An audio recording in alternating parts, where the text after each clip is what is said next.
મહારાજની ખૂબ કરુણા અને આશીર્વાદથી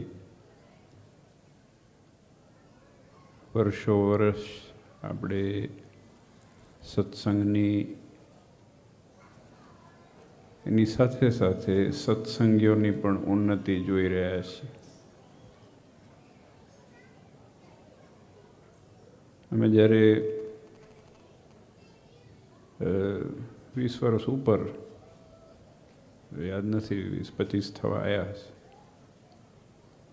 તો એ વખતે સિડની તો આવવાનું થયું હતું.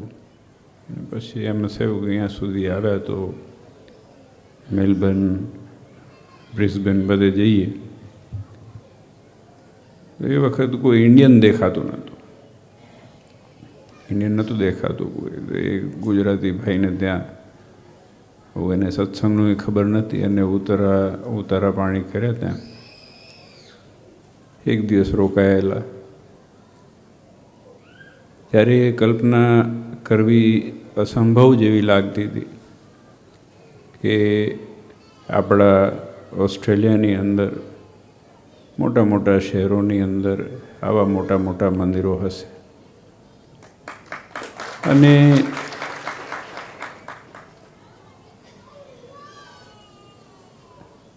પછી છોકરાઓ આવ્યા, ઘણા બધા છોકરાઓને મોટા થતા જોયા, એના ઘરે છોકરા આવતા જોયા, અને હવે એની ચીચિયારીઓ સંભળાય છે, એનો કલરવ સંભળાય છે. સંતોએ સાચી વાત કરી કે આ મંદિરનો હેતુ છે. એ મંદિરનો હેતુ એટલો છે કે આપણા હરિભક્તો અને એના દીકરા દીકરીઓમાં સત્સંગના સંસ્કાર જળવાઈ રહે.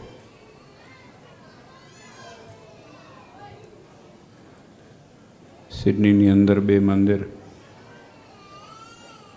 પર્થ, એડિલેડ, મેલબર્ન, અને ભગવાનની ઈચ્છા થશે તો બીજા થશે. પણ આનંદ એ વાતનો છે કે આપણા બહોળી સંખ્યામાં આપણા હરિભક્તો અને આપણો સત્સંગ સમાજ એ જળવાઈને રહી શકે છે. ભગવાનનું ભજન તો થાય છે, ભગવાનના દર્શન થાય છે, કથા વાર્તાનો જોગ મળે છે, પણ સાથે સાથે એકબીજાની હૂંફ મળે છે. જે દેશની અંદર ક્યારેક આપણે જઈને ઊભા રહીએ અને એમ થાય કે અમારું કોણ હશે, ત્યાં પહેલાં ભગવાન દેખાય, પછી આપણા સંતો દેખાય, પછી આપણા હરિભક્તો દેખાય, આપણને ખૂબ આનંદ થાય અને બહુ મોટી હૂંફ મળે છે. સ્વામિનારાયણ ભગવાન અમદાવાદનું મંદિર થયું, આનંદાનંદ સ્વામી એને મંદિર કરવાની આજ્ઞા કરી. પછી મહારાજ બિરાજમાન હતા. વાત બહુ જાણીતી છે ને આપણે બધા લગભગ જાણતા હોઈએ, પણ ફરી એકવાર એની સ્મૃતિ કરી. સ્વામિનારાયણ ભગવાને કીધું કે અમારે દેશો દેશ મંદિર કરવા છે. એ વખત દેશો દેશમાં ઓસ્ટ્રેલિયા નહોતું આવતું કદાચ. એ વખત દેશો દેશ ઝાલાવાડ, કાઠિયાવાડ, આ બાજુ કચ્છ, ઉત્તર ગુજરાત આદિ ઘણા બધા વિસ્તારો મહારાજે કીધું કે અમારે દેશો દેશ સત્સંગ માટે થઈને મંદિરો કરવા છે. જ્યારે પહેલી વખત મહારાજે નરનારાયણ સ્થાપન કરી અમદાવાદમાં, ત્યારે સંતો મોટેરા સંતો હતા, હરિભક્તો હતા. એને કીધું કે મહારાજ આ એક મંદિર કરતા તો ઘણો બધો અમારે થાકોડો લાગી ગયો. સરળ નથી ને મંદિર કરવું. તમે બધા મહેનત કરો છો, જાણો છો. એક મંદિર ઊભું કરવું હોય તો એની કમાનો, અને આ બધા પથ્થરના મંદિર હતા. કમાનો છેટે છેટેથી આવે અને પથ્થર ને લાકડા ને આ બધી વસ્તુ લાવવી પડે. પૈસા એ વખત નહોતા એટલા બધા.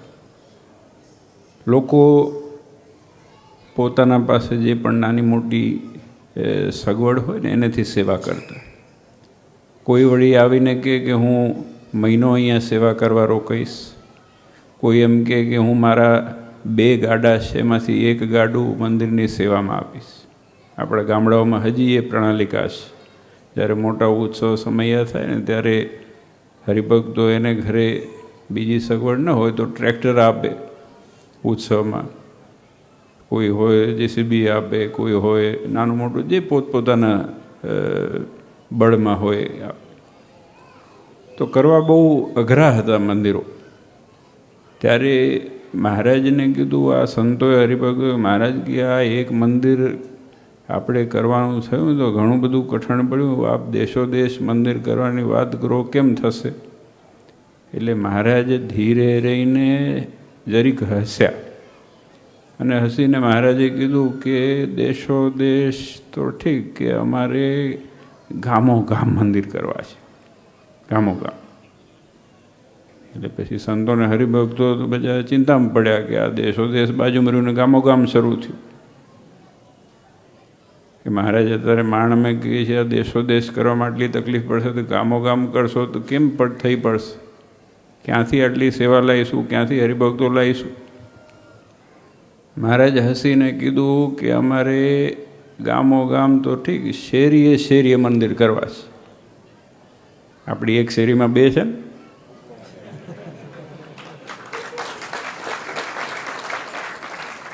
જ્યાં નજીક નજીક છે ને. મેં કીધું હતું, મેં કીધું જો અમદાવાદની અંદર 40 મંદિરો છે, અમદાવાદની અંદર 40 મંદિરો છે.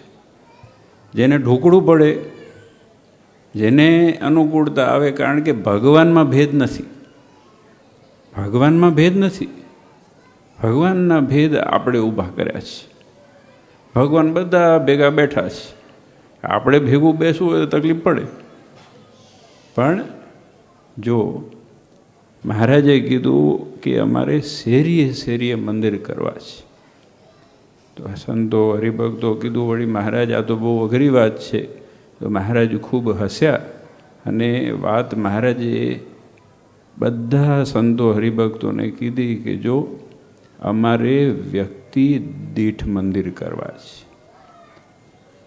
અર્થ એટલો જ હતો મહારાજનો કહેવાનો કે નાનામાં નાનો હરિભગત જે છે એ એક હાલતું ચાલતું મંદિર છે, જેના અંતરમાં ભગવાનનો નિશ્ચય છે. એ એક હાલતું ચાલતું મંદિર છે, કારણ કે આપણા અંતરમાં ભગવાન બિરાજમાન છે. અને આજે જોઈએ છે કે દેશ દુનિયાની અંદર ખૂણા ખૂણાની અંદર કેટલા બધા હાલતા ચાલતા મંદિરો, આ બધા હરિભક્તો રૂપી મંદિરો મહારાજની દયાથી ને કૃપાથી આપણે જોઈ શકીએ છીએ. અને કેટલા બધા હરિભક્તોના મંદિર સાથેના યોગથી, સત્સંગ સાથે જોડાવાથી, શાસ્ત્ર સંત હરિભગત સાથેનો યોગ થયો તો કેટલું પરિવર્તન આપણા જીવનની અંદર આવ્યું, ખરું ને? આમ ન ખબર પડે. આપણે એક વિચાર કરીએ કે આ 5 વર્ષના ગાળામાં શું થયું, 2 વર્ષના ગાળામાં શું થયું, ખબર ન પડે. પણ જ્યારે 10 વર્ષ કે 20 વર્ષના ગાળામાં વિચાર કરવા જઈએ ત્યારે એમ થાય કે આ મહારાજની કેટલી મોટી કરુણા છે કે આનાથી કેટલા લોકોને જીવનની અંદર ભગવાનનું સુખ મળે છે, ભગવાનનું પ્રત્યક્ષપણું એ સ્વીકારી શકે છે, ભગવાનના દર્શન કરી શકે છે. એનો પૂરેપૂરો પ્રતિબિંબ એના અને એના પરિવારના જીવન ઉપર દેખાય છે. તો આ બધું શક્ય થાય છે કે જ્યારે મંદિરો હોય છે ત્યારે. અને ઘણા લોકો વાત કરે આટલા બધા મંદિરો કહીને શું કામ છે, એ લોકો કહે ને મંદિર કે આ બધા મંદિર કરે, આટલી બધી હોટલો થાય છે, કોઈ પૂછવા જાય છે? કોઈ એમ કહે છે આવડી મોટી હોટલો કરી શું કામ છે? તો એ બધી પેક જાય છે. અમારા મંદિરો કરવામાં શું યાદી છે, આમાં શું ચિંતા છે? દર્શન થાય, ભગવાનના જેના દર્શન થાય. આપણું કામ એટલું છે કે એને દેવના સામું લઈને આપણે એને મૂકી દેવાના, પછી દેવ જાણે ને એ જાણે. આપણે કંઈ એનો ઉપદેશ કરવા માટે નથી બેસવું, પણ ભગવાન સામે એકવાર ચાર આંખ થશે, ભગવાનના નેત્રો અને એની આંખો જ્યારે ભેગી થાય ત્યારે જે થાય એ એના જીવનમાં ખબર પડશે. ત્યારે આ બધી વસ્તુ શક્ય છે કે જ્યારે આવા સુંદર મંદિર છે. હમણે થોડા અઠવાડિયા 2 અઠવાડિયા પહેલાં જ ન્યૂઝીલેન્ડ હતા, આવ્યા હતા બાપા, અને એવો સરસ પાટોત્સવ ને એવા સરસ બધા હરિભક્તો સંતો, એવો સરસ ઉત્સવ ત્યાં પણ થયો, ખૂબ આનંદ થયો.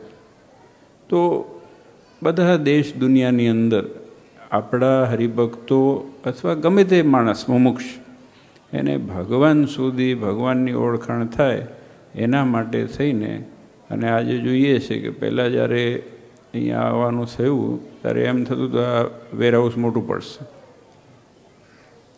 વેરહાઉસ મોટું પડશે, બધા પોળા થઈ થઈને બેસતા હતા, લાંબા થઈ થઈને બેસતા હતા. અને મને યાદ છે હજી કે ટેકા દઈ દઈને બેસતા હતા, ત્યારે તો એ મોકળાશ હતી.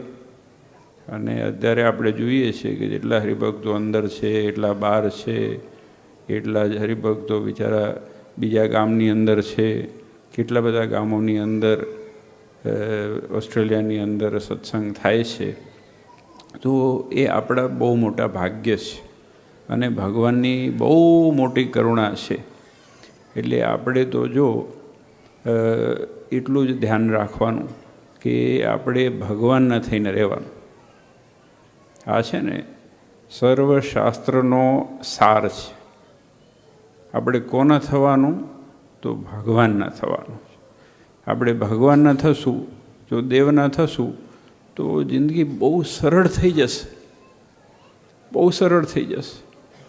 અને એ ભગવાન આપણને આટલું બધું આપ્યું કારણ કે એ ભગવાન આપણું જેટલું છે ને એના પાછળનું કોઈ કારણ હોય, એટલું સારું છે ને, સારું આપણા જીવનમાં જેટલું સારું છે એના પાછળનું કારણ ભગવાન છે. આપણને જેટલું સુખ ગણો, સમૃદ્ધિ ગણો, બુદ્ધિ ગણો, વિવેક ગણો, જે ગણો સારું છે એના પાછળનું કારણ ભગવાન છે. અને જેટલું નરસું હોય ને, ખરાબ હોય, એનું કારણ આપણે પોતે જ. આપણા સ્વભાવ પ્રકૃતિના દોષ હોય, કે અદેખાઈ હોય, ઈર્ષા હોય, અને રે નાની મોટી રે. કેમ કે આ દુનિયાની અંદર છે ને, આ મહારાજે જ્યારે આ બધી દુનિયા બનાવવાનું નક્કી કર્યું તો અંદર પછી માયાએ મૂકી, અંદર પછી ઈર્ષાએ મૂકી. કારણ કે સીધું માણસ નીકળી જાય. તમે ઓસ્ટ્રેલિયા આવો કે તમે ઇન્ડિયા આવો, ગમે ત્યાં આવો તો ઇમિગ્રેશન તો હોય ને, તો ચેક કરે કાગળિયા બરાબર છે કે નહીં, બધા ફોર્મ સરખા ભર્યા છે કે નહીં, સહી મળે છે કે નહીં. એમ આ કાગળિયા બધા સરખા કરવા માટે આ સ્વભાવ પ્રકૃતિના દોષોય મૂક્યા કે નહીં. તો બધા સરખા ને બધા પહોંચેલા ને બધાએ સમૃદ્ધ હોય તો પછી સત્સંગની જરૂર ન પડે. એટલે મહારાજ કે આ શાસ્ત્ર અને આ ભગવાનનો જોગ અને આ મંદિરના જોગે વડે કરીને નાના મોટા દોષો હોય એ દોષો ટળે છે. અને એ જ સત્સંગના આપણે જોઈએ તો ખૂબ ખૂબ વિસ્તાર અને વિકાસ આપણી બધી જગ્યાએ થયો છે. ભગવાનથી નિકટ લઈ જવા માટે જો આપણે બીજું કંઈ કરી શકીએ કે ન કરી શકીએ, પણ હું બહુ પ્રગાઢપણે માનું છું કે આપણે કોઈને સાનુકૂળ બનીએ ને, કોઈને ભગવાન સુધી લઈ જવામાં માર્ગદર્શક બનીએ તો એ ભગવાન આપણા ઉપર રાજી થાય. કદાચ આપણે માળા ઓછી ફેરવીએ તો એ માળામાં પ્લસ માઇનસ કોઈ નહીં કરે, ભગવાને નહીં કરે. કારણ કે મારું એક સૂત્ર છે કે ભગવાન છે ને ગણિતના સાહેબ નથી. ભગવાન ગણિતના સાહેબ નથી. મહારાજે ગણશે નહીં કે તમે આજે કેટલો પાઠ કર્યો, ના પાઠ અંતરથી કેટલો કર્યો. મુક્તાનંદ સ્વામીને મહારાજે પૂછ્યું કેટલી માળા કરો છો, તો બીજા બધાએ તો ઘણી બધી કીધી. ભગવાને પૂછ્યું એટલે બાકી રાખે કોઈ? બધાને એમ કે કહી દઈએ કે આજે હું તો કે 500 કરું, કે હું 1000 કરું. તો મોટેરા સંતો હતા, એને કીધું કે મહારાજ માંડ દિવસની 4-5 પૂરી થાય છે. કેમ? કારણ કે ભગવાનનું ધ્યાન કરીને માળા કરીએ એમાં ભગવાનની ક્યાંક વિસ્મૃતિ થઈ જાય તો એ માળા અમે માઇનસ કરી નાખીએ છીએ. એટલે કદાચ એકાદ માળા ઓછી ફરી હશે, પણ આપણે કોઈના આજે તમે બધા સેવા કરી, આપણા મંદિરોમાં જે સેવા કરી છે, તો એ સેવા તમને પોતાપણું થાય એના માટે તો કરી બરાબર છે, પણ આજે આ બધી જે દુનિયા ઊભી કરી તો એમાં કોકને અહીંયા આવવા માટે, દર્શન કરવા માટે નાની સેવા હોય. કાર્પેટ મૂકી હોય, કાર્પેટમાં એક ખીલી મારી તો એ ખીલી મારવાથી કોઈને બેસવાની સગવડ થઈ ને. આપણે એ ભગવાનથી કોક માણસને નજીક લઈ જવા માટે એને સહુલિયત કરી આપીએ તો ભગવાન રાજી થાય. નાનામાં નાની સેવામાં ભગવાન રાજી થાય. આ પણ ખીલી જો આમ સીધી મારી હોય તો પછી આમ મારી હોય તો નહીં હો. એટલે ખીલી કેમ મારવી એ નક્કી કરવી પડે. કોઈક એમને મોંથી મૂકી જાય કે આ બે તો ખબર પડે પછી. એટલે ઘણા પ્રકારના માણસો હોય ને, ઘણા પ્રકારની ખીલી મારતા હોય. પણ જો ભગવાનનો ભક્ત હોય એ તો ભગવાનને આગળ રાખી, ભગવાનની દ્રષ્ટિ આગળ રાખી અને ભગવાનને પ્રત્યક્ષ જાણી અને સેવા આપ સૌએ કરી છે. અનેક ધન્યવાદ છે આપ સૌ હરિભક્તોને. અને મેં હમણાં જ 2 દિવસ પહેલાં કીધું હતું કે જો આ બધા ભગવાનના ભક્ત છે, આ બધાએ, અને એમાં ક્યાંય મહારાજે તફાવેજ નથી મૂક્યો. મહારાજ કે દેશના હરિભક્તોની સભા ભરાઈને બેઠી હતી ત્યારે મહારાજ એ કેટલા બધા હરિભક્તો કયા ગામના, કયા વિસ્તારના હતા એવી કોઈ તફાવેજ રાખ્યો નથી. એમ આનંદ એ વસ્તુનો થાય કે જ્યારે ભલે એક પ્રાંત જુદો હોય, એક વિસ્તાર જુદો હોય, પણ જ્યારે આપણે બધા ભેગા મળી અને 2 ઘડી ભગવાનનું ભજન કરી શકીએ, આનંદ કરી શકીએ, એનાથી મોટી કઈ વાત છે? મોટામાં મોટો ભગવાનનો આશીર્વાદ એ જ ગણાય કે જ્યારે આપણું જો નંદ સંતોએ કહ્યું, મન ગમતું સર્વે મેલી એક તમને રીઝાવાય. આપણું મન છે ને એને ઘણા ચાળા સૂજે. આપણને ઘણાની અદેખાઈ ગમે, ઘણાની ઈર્ષ્યા ગમે, પણ એ મોટેરા મુક્તાનંદ સ્વામી, બ્રહ્માનંદ સ્વામી, નિત્યાનંદ સ્વામી જેવા નંદ સંતોએ કીધું કે મન ગમતું સર્વે મેલી. મનને તો મહારાજ કે ઘણા ચેડા ગમે, પણ આ બધું બાજુમાં મૂકી અને મહારાજ તમને રાજી કરવાને માટે થઈને આ બધું કરીએ છીએ. અને એ ભગવાન એટલું બધું સામર્થ્ય એ સંતોમાં આપ્યું છતાં પણ એ ભગવાનના થઈને રહ્યા. અને આવો સત્સંગ, આવું સાહિત્ય અને આવા શાસ્ત્ર અને ભગવાનનું એટલું બધું મહારાજ વિના કોઈ વાત જ કરી નહીં. અને સુખમુનિ જેવા હતા તે ભગવાન, એને ભગવાન માટે કેટલો પ્રેમ.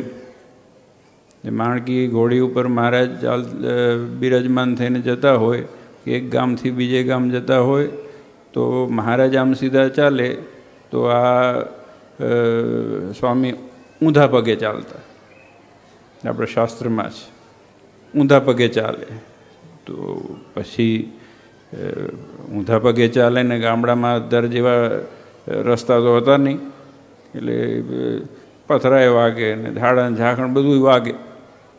તો પછી બધા સંતો કે, હરિભક્તો કે આમ ઊંધા ચાલો છો, પાછળ ભટકાતા જશો, કે આ શેના માટે ઊંધા ચાલો છો? તો સ્વામી કે મારે તો એક ક્ષણ માટે ભગવાનના દર્શન થતાં બંધ ન થઈ જાય એના માટે થઈને કે ઊંધા ચાલવું પડે તો ઊંધા ચાલવું પડે, ને ખાડામાં પડવું પડે તો ખાડામાં પડવું પડે, પણ ભગવાનની વિસ્મૃતિ ન થાય એને મારે તકેદારી રાખવાની. મહારાજ પછી જોગ કર્યો. મહારાજે છે ને એ મશ્કરી કરી એ કે સાધુરામ કે આટલા બધા અમારા પ્રત્યે તમારી આસક્તિ છે તો મળશો તો ભૂત થશો. કે ઊંધા પગે જે માણસ ચાલતો હોય, ઊંધા પગે ચાલતો હોય તો એ તો કે તું તમે આ દેહ પડે ને ભૂત થશો. તો તો સ્વામી કે ભૂત થઈશ તો વાંધો નથી, વ્યાધિ નથી, કે વળગીશ પાછો તમને જ. કે એટલે આપણે એટલું ધ્યાન રાખવાનું, ગમે તેમ થાય પણ વળગવાનું તો સરવાળે ભગવાનને છે, અને ભગવાનથી આપણે રોડા છીએ, ભગવાનથી આપણે સુખિયા છીએ. અને આપ સૌએ જે સેવા તનથી, મનથી, ધનથી જે આપ સૌએ કરી છે, કોઈને નામ લેવા નથી, કારણ કે બધાએ લગભગ સંતોએ નામ લીધા છે, અને બધાને તમને બધાને વર્ષોથી ઓળખીએ છીએ મોટા ભાગના, અને બધા ગામોના હરિભક્તો બધા દૂર દૂરથી આવ્યા છે. ખૂબ આનંદ થયો. અને આ બ્રિસ્બનવાળા અને એડલેડવાળા મૂવ થઈ ગયા, અને આ બાજુ લંડનવાળા દેખાય છે, અને આ બાજુ કિનિયા, અડધા કિનિયાવાળા ને અડધા ઓસ્ટ્રેલિયાવાળા, અને આ જો કેટલા બધા હરિભક્તો દેશથી પણ હરિભક્તો આવ્યા છે. તો બસ આ જ સુખ છે. ભગવાનની આગળ આપણે કોઈ ટાઇટલ વગર ભગવાનનું ભજન થાય એટલું કરી લઈએ અને ભગવાનનો રાજીપો પ્રાપ્ત કરી લઈએ. ખૂબ આનંદ થયો. આપ સૌ હરિભક્તોએ, નાના મોટા ભાઈઓ બહેનો, દીકરા દીકરીઓ, આપ સૌએ જે તનથી મનથી ધનથી સેવા કરી છે, અનેક અનેક ધન્યવાદ છે. આજે આખું આ તમે વેરહાઉસનું રૂપાંતરણ મંદિર તરીકે થયું, અને આપણે એ જ ઈચ્છા કરીએ કે અનેક ગામોની અંદર આપણા મંદિરો દિન પ્રતિદિન વધતા રહે, કોઈ મંદિર વગરનો રહે નહીં. નાનું તો નાનું, નાનું તો નાનું, એની ચિંતા નથી, પણ દરેક હરિભક્તોને ભગવાનનું સુખ મળે એ આપણે કરવાનું છે. તો આપ સર્વ હરિભક્તો જે અહીંયા એકત્રિત થયા છો, ભાઈઓ બહેનો, દીકરા દીકરીઓ, અનેક અનેક ફરીથી ધન્યવાદ. બસ એ જ પ્રાર્થના કરીએ કે આપણા મંદિરની અંદર, આપણા મંદિરોની અંદર દિન પ્રતિદિન ભગવાનના ભજનનું સુખ, ભગવાનની મૂર્તિનું સુખ દિન પ્રતિદિન વધારે ને વધારે આપ સૌ લઈ શકો. આપ સૌના પરિવાર, આપ સૌના દીકરા દીકરીઓ, આપ સૌને મહારાજ દરેક રીતે ખૂબ સુખિયા કરે, એ જ નારાયણ દેવના ચરણોમાં પ્રાર્થના.